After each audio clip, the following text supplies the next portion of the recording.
Hello বন্ধুরা, দেখো আজকে বিকেলবেলা পায়েস রান্না করব।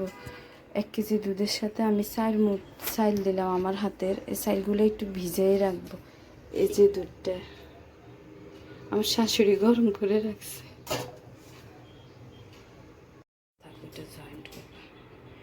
এই যে দেখেন 1 কেজি দুধের সাথে আধা কেজি পানি দিতেছে, আরো আধা কেজি, আরো 250 লাগবে না আম্মা?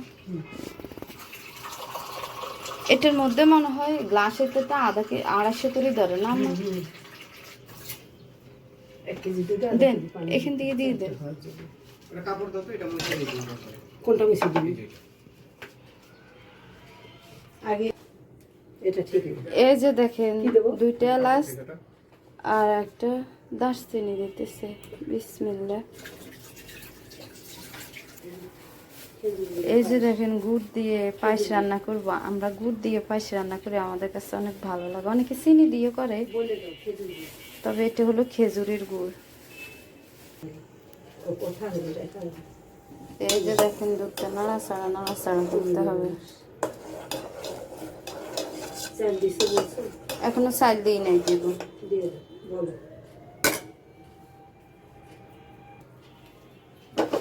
এখন চাল দিয়ে দিব। বিসমিল্লাহ।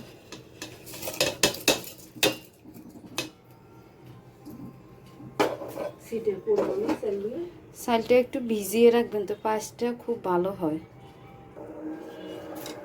চাল দিয়ে ভালো করে নাড়াচাড়া করবেন, চাল সিদ্ধ হওয়া পর্যন্ত। আস্তে আস্তে জাল দিবেন, বেশি জোরে না। আর চালটা ভিজিয়ে রাখবেন আপনারা 5-7 মিনিট ভিজিয়ে রাখবেন। চালটা ভিজিয়ে রাখলে পায়েসটা ভালো হয় খুব। ভিজিয়ে রাখবেন চালটা 5-7 মিনিট।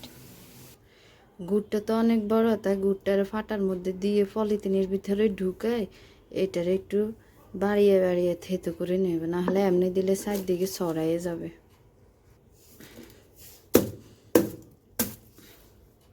এই যে দেখেন গুড়টা থেতো করে নিলাম।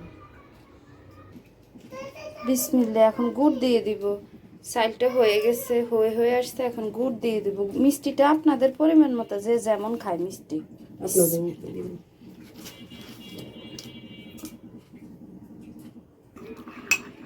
একটু গুঁড়া দুধ দিয়ে দিবেন, গুলে দেখবেন ফ্লেভারটা অনেক ভালো হবে।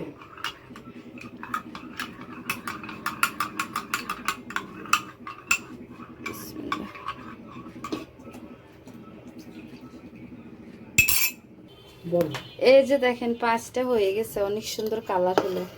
বাটিতে ঢালিনি, তারপর আপনাদের সাথে শেয়ার করবো। আমাদের কিশমিশ বাদাম দেয় এটার সাথে, কিন্তু আমাদের বাসায় নেয়, তাই আমরা দিতে পারি না। আমরা বাসার মানুষে খাবো তো, এটার জন্য আর এত ইয়ে করিনি।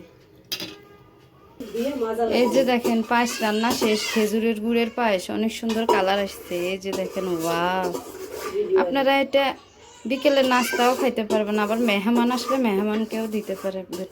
বাই, আল্লাহ হাফেজ। পায়েস রান্না শেষ।